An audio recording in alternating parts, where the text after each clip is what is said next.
So, general chat and Discord, SDF ended up saying a couple of things that got pinned.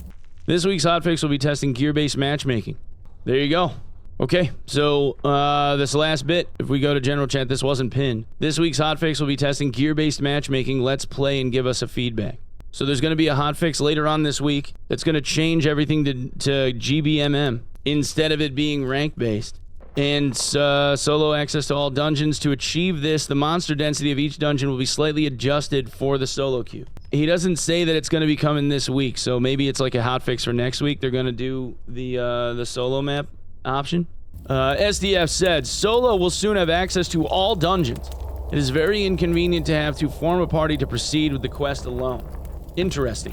So this is kind of going back on what they were talking about with like population problems. They weren't going to have like dungeon access change because of the population of the game, but apparently they seem to be wanting to change their mind on this, which is interesting. And like this is what gets confusing about this, because I realize, you know, they're fledgling dev team. They haven't really they've been practicing, or not practicing. They've been in practice doing game dev for years and years and years. A lot of these guys are vets, but it seems as though when the community gets pressuring, they kind of tend to like flip-flop a little bit, which is interesting. And I wonder how this is going to go. They don't balance the game around solos. They've said repeatedly that they're trying to balance the game around like the team gameplay aspect. And I think that they're looking at their stats and realizing that there's an awful lot of people that are playing solo. Like a large percentage of the player base is playing solo.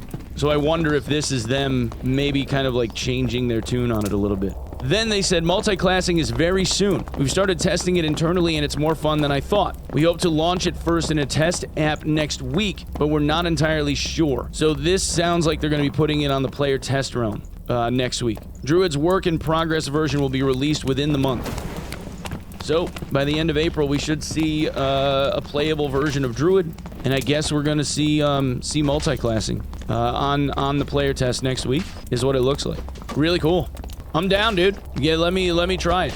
What's silly about this though? They would have to, if they, I mean, maybe they're not going to put it on player test. What would have to happen with this though is if they were going to put it on player test, they'd have to give us like a bunch of high level characters to be able to like play with it. Unless they mean that they're going to put it in the main game as a test application, like test run. I feel like this, no matter what they do when they implement it, is going to end up being like chock full of issues. There's going to be a ton of bugs and a ton of people like able to exploit like certain synergies, or like the perk interaction is going to break some shit somehow.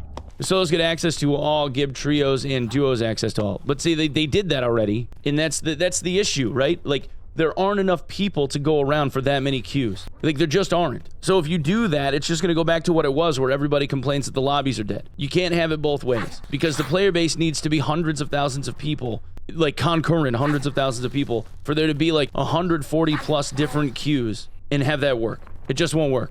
They go back to map rotation with a really short time. They did that already and it didn't work. It doesn't, like, none of that stuff works when the player base is as small as it is. That's the problem. And I'm not defending them. Like, it's on them to make their game more popular, right? Like, they have to make a better product that makes people want to play it more. That's on them to accomplish. But in the meantime, like, you have the choice between having people to play against or getting all the map queues that you want. Right now, there just aren't enough people to go around, and that's your choice. So people would have to pick one. Personally, I'd rather take lobbies with people in them. Really cool though. GBMM will be interesting. All the hyper sweats are going to be alone. The hyper sweats wearing crazy gear are going to be by themselves. Everybody wearing greens and blues is all going to get lumped together, which is probably what people want anyway. So many people complaining. So here's the dichotomy between skill-based and gear-based matchmaking. All the guys that are like amazing at the game, they all want diversity in their lobbies. They don't want to be playing against guys that are all like amazing at the game because they don't want to be constantly challenged. It's the same reason why guys in Hunt Showdown throw when they get to 6-star, because the jump from 5 to 6 stars in Hunt becomes nothing but hyper sweats, because that's how the game is set up. So people will downrank on purpose in order to do it. So now what you'll have is you're going to have guys that are going to wear like amazing gear, and they're either going to end up in lobbies against a bunch of guys in amazing gear, or they're going to end up throwing their gear out the window and wearing greens and blues on purpose so that they can roll people in like mid-tier kits again. Either way, like, people are still going to get rolled. It's just that they're being forced into not wearing like their best stuff in order to be able to get PvP. But everybody else that's complaining about it is complaining because they want to be able to be in lobbies where guys, like half of the lobby is going to be guys that they can just roll over and like take shit. because the game's a gear check, right? I would argue in this case, this game is probably one of the best use cases as an example of gear-based matchmaking being something that might actually work because of how much of a gear check the game is. But obviously we won't know what that's like until we actually look at it and see.